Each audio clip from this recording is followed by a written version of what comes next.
Observation Report, index number 26269-P26 Alpha.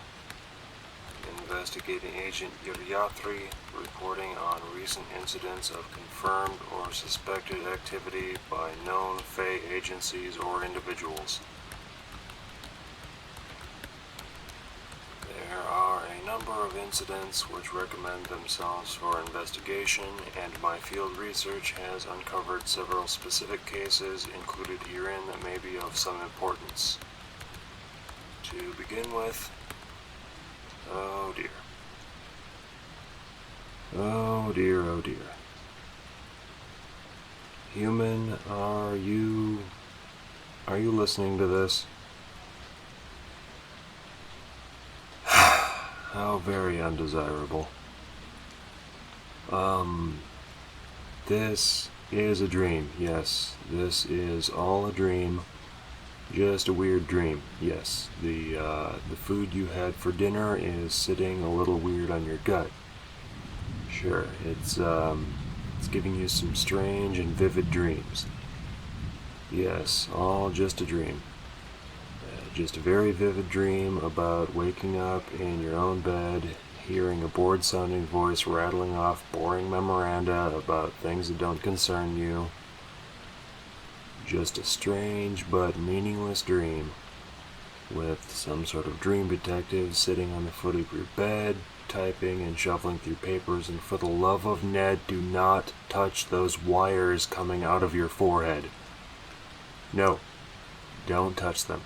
In all seriousness, don't. The connections are stable enough as they are, but if you pull on them, the greater part of your frontal lobe is likely to spill out onto the bed, and you definitely do not want that to happen. I should have just taken the day off. Just relax a bit and let me explain. This is a dream. Well, sort of. We are speaking to each other in a dreamlike state which I have induced in you, but the connection we share is represented by those wires attached to your forehead. Best not to mess with that. The real-world consequences for you would not be ideal. Here's the thing. I have reports to file, and you just happened to be the most convenient receptacle in which to file them for later retrieval and submission. I didn't choose you for any other particular traits. You're here, and I'm here, and I have work to do. So, how about you just sit back and pretend this is some sort of weird nightmare, and you'll wake up from it presently, and all will be right with the world. Are we good? I guess that since you are lucid enough to perceive all of this, you might as well experience it. I'll do my best to make this as quick and unintrusive as I can. Aside from the wires in your head, that can't be helped. But as soon as I'm done, you can go back to dreaming of more pleasant things. Okay? Alright then. Now, what was I... Oh, right. Incident reports. The first incident of note to report is that of the case of a wood spray manifestation calling itself Becco. This iteration manifests itself as a small plant-like creature approximately 2 feet tall and dwelling in forested areas at the edge of urban population centers. Becco's primary mode of operation seems to be feigned concealment of its activities near areas where humans may infrequently visit. Becco will allow itself to be observed engaging in innocuous activities, and upon detection by a lone human, will allow itself to be approached and interacted with. Becco will maintain a cheerful, if slightly suspicious demeanor, and after engaging the human in conversation, it will offer to lead the human to a location where the human may observe what Becco describes as the ideal visual spectacle to be found in that area. No particulars are given, only reassurances that the site is well worth seeing, and Becco will then lead the human along a pathway that leads further into the forest and away from the general areas where observation by other passing humans is possible.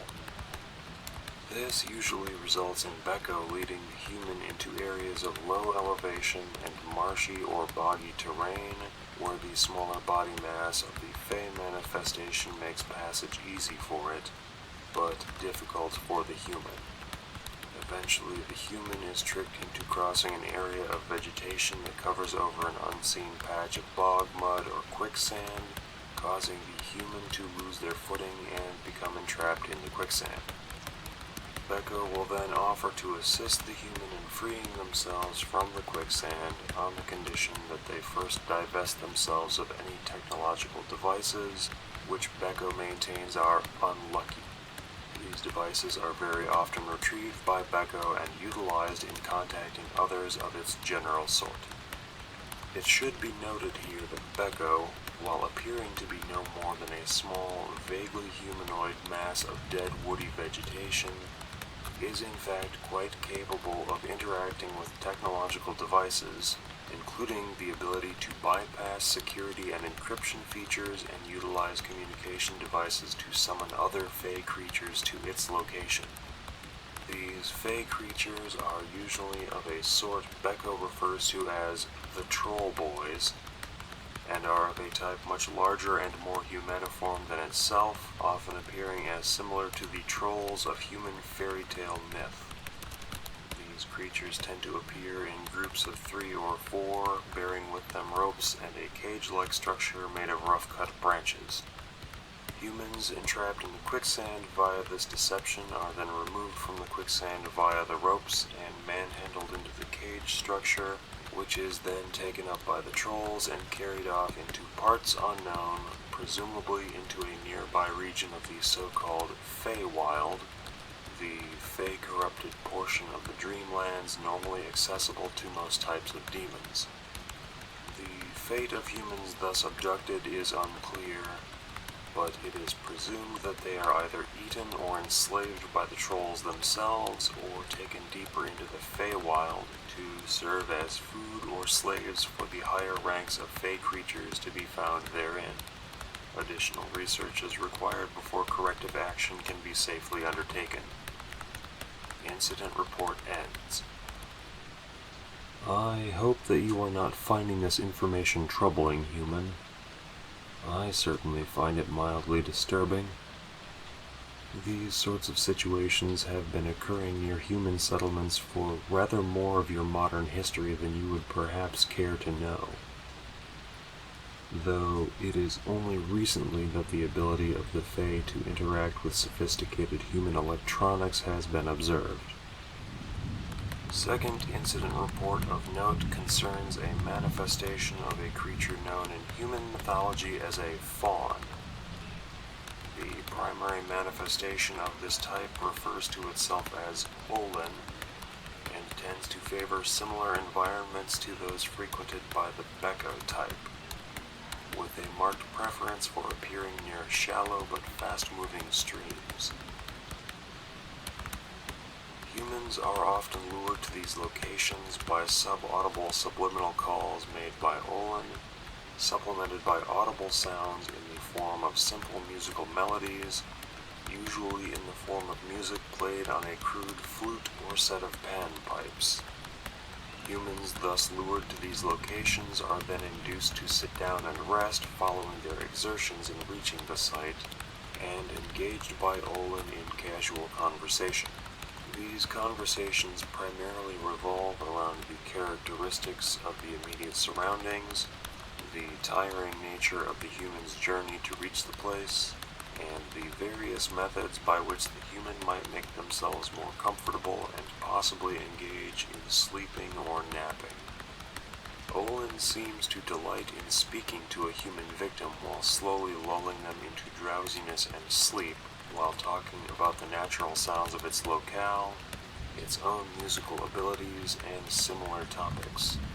At various points, it will pause the conversation to engage in a short musical performance. The music, combined with Olin's innate powers of persuasion and slow narcotic hypnosis, are routinely successful in causing the human so affected to become lethargic and sleepy, eventually resulting in the human being rendered unconscious while laying on the ground fairly close to whatever moving water is nearby. When the human is thus incapacitated, Olin will then proceed to lift and carry the human further into the forest, often utilizing the stream bed as a convenient avenue of travel, and will then disappear from ranged observation within unusually dense vegetative growth, or into underground passages which close up after it. The fate of such abducted humans is unclear. Olin has never been observed to consume its victims or even to mistreat or abuse them in any way. It is presumed that the humans are carried off into the Feywild and disposed of in ways similar to those mentioned in the Echo entry.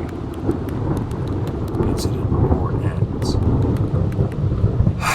Speaking from a professional point of view, that's a little creepy. Human, I don't suppose you've ever heard tell of such things happening in your vicinity? Does any of this sound even remotely familiar? Nothing? Not even local reports of persons disappearing under mysterious circumstances in nearby forests? Well, I suppose I couldn't be quite so fortunate in that regard.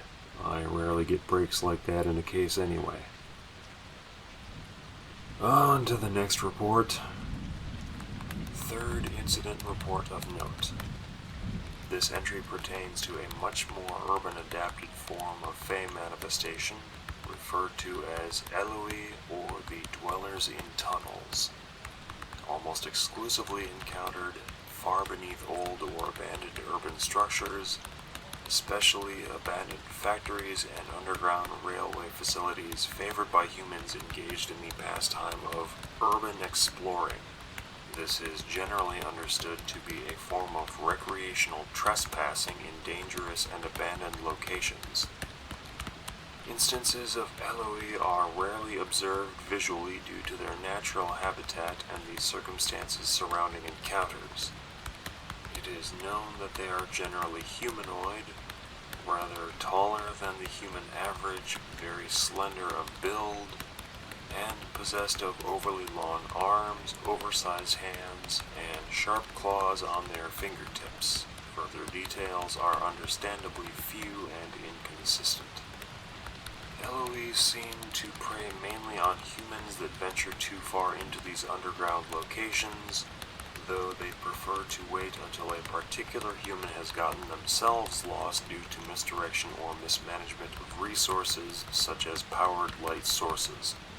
Occasionally, an instance of Eloi will assist in this misdirection, following a human target at some distance and effacing any direction marks left behind, or shifting structures about and creating subsonic vibrations to disorient and confuse.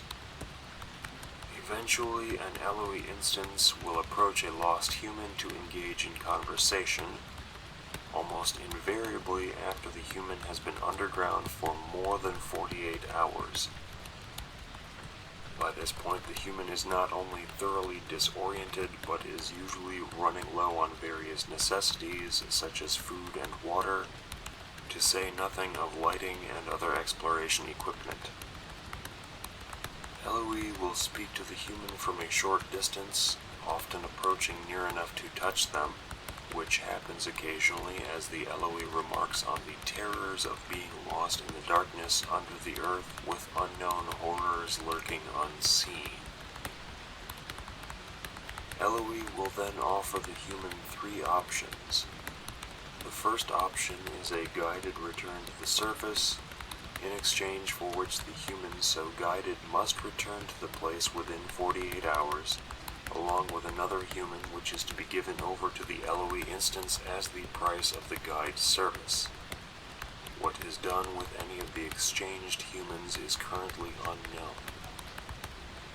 The second option is a simple assurance of non-hostility by the offering instance, leaving the human free to move about as they wish and to attempt to find an exit on their own. It is worth noting that by the time these offers are being made, most humans receiving them have already been lost underground for the better part of 2 days. Also of note is that the instance of LOE making the offer does not extend its non-hostile intentions to any other of the underground denizens of the area. The third option offered to a lost human by an instance of LOE is that of joining itself and others like it in the subterranean environment they inhabit. It is not clear if this environment exists solely beneath the mundane world or if it extends into the dreamlands as well. LOE will hint that a human that chooses to join it will experience a possible extension to their lifespan, though at the cost of becoming something unlike the LOE and no longer human. Instances of this sort of transformed human have not been observed. Incident report ends. Damn. That sort of thing will turn your hair white from thinking on it too long. Ugh. Fourth incident report. This one concerns a forest-dwelling manifestation known as Narlos. Narlos is most often encountered in remote forested areas such as would be infrequently visited by humans on backpacking or hiking expeditions. It will occasionally use indistinct musical illusions to lure prey closer to its area of abode, but will generally rely upon the sound of running water to lure curious and possibly overheated human prey to investigate. Narlos prefers to alter its immediate environment in the following manner.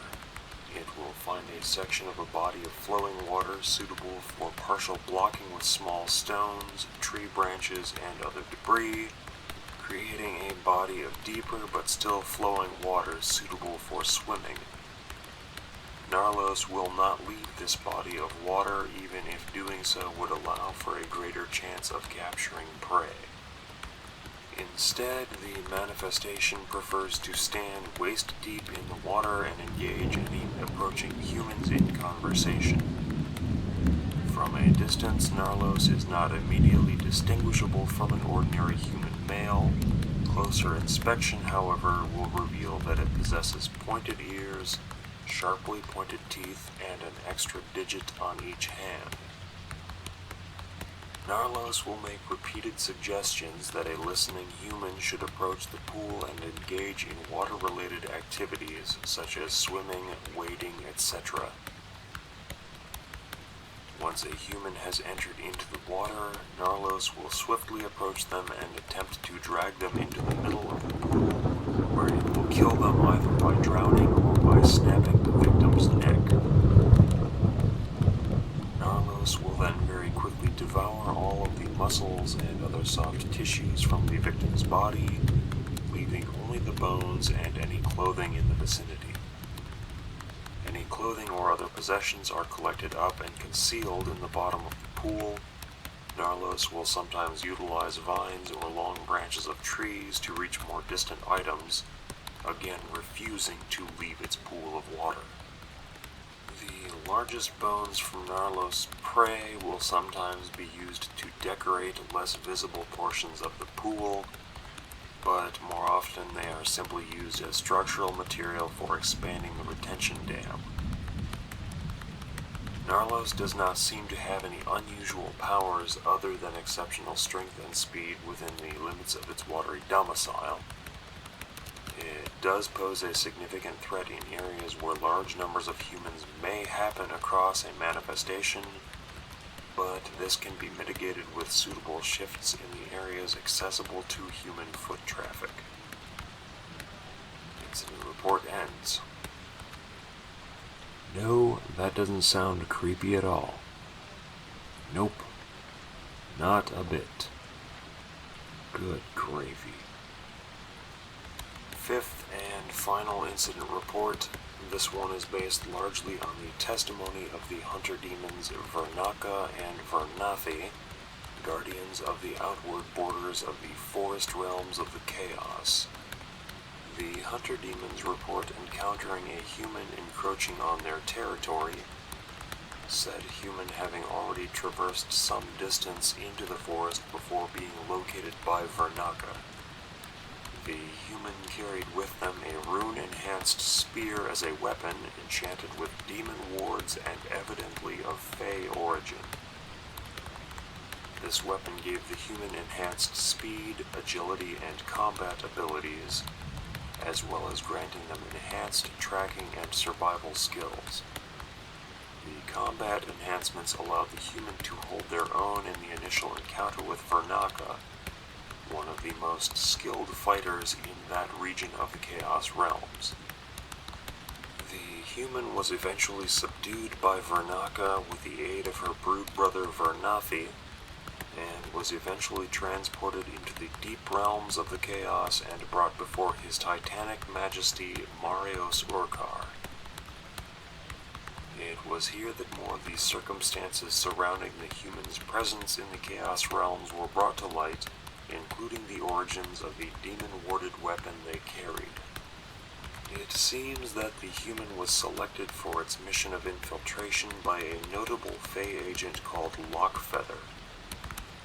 Unlike the other incidences of Fey manifestations in this report, Lockfeather appears to be an individual entity rather than a collective group or archetype.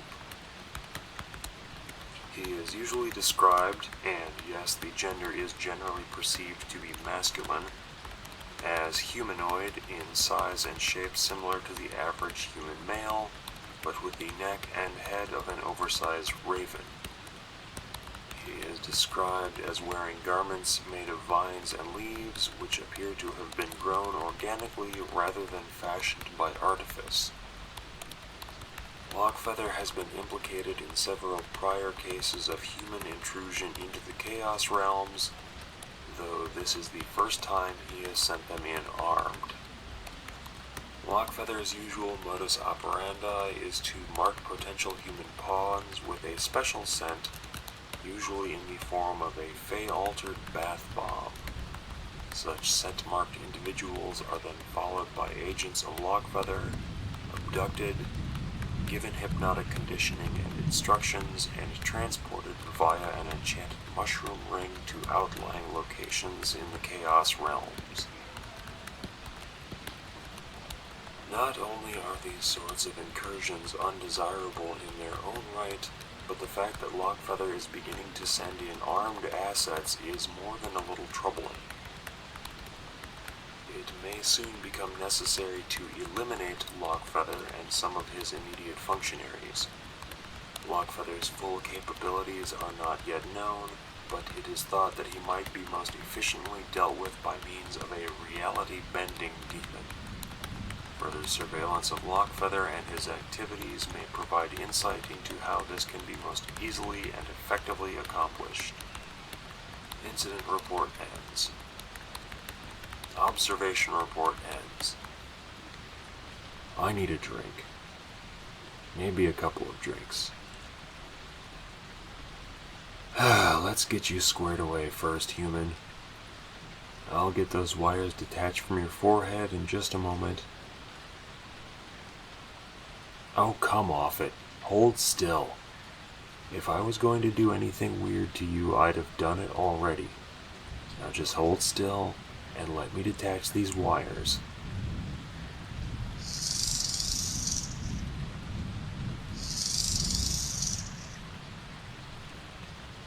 There. Those won't leave any marks that you'll be able to find when you wake up again, but I'd advise against touching or rubbing them until morning. Seriously, don't touch them. Now go to sleep. You're going to have some really vivid nightmares, mostly about things getting stabbed into your head, and all sorts of weird stories about demons and fairies and such. And that's a side effect of the uploading. You might still remember all of this as a really bizarre dream when you wake up, but nothing more. That's another part of the dream upload process. That's just how it works. I don't make the rules. But if it's any sort of comfort to you, your assistance in helping me upload these reports will be vital to eventually eliminating a rather substantial threat to humans and demons alike. Intrusions by Fae agencies have been on the rise lately, human. You would do well to monitor your own activities and behaviors if you want to stay clear of their influence. Don't accept candy or free kittens from strangers. Don't sign anything. And be extremely cautious about what you do with your teeth. Also, do not follow any music you happen to hear in secluded areas, rural or urban, and never, ever, ever follow any handsome young men or women off into the woods or down dark alleyways. And above all, don't pick up anything shiny you find on the ground in unusual situations. That's how they get you. Now, to get you back to sleep so that you can dream and get on with your life and I can get my reports filed and get out of your house. There's not really a roundabout way of doing this easily, at least not one they taught us at the academy. So I'll just leave you with this one question, human. Does this smell like chloroform to you?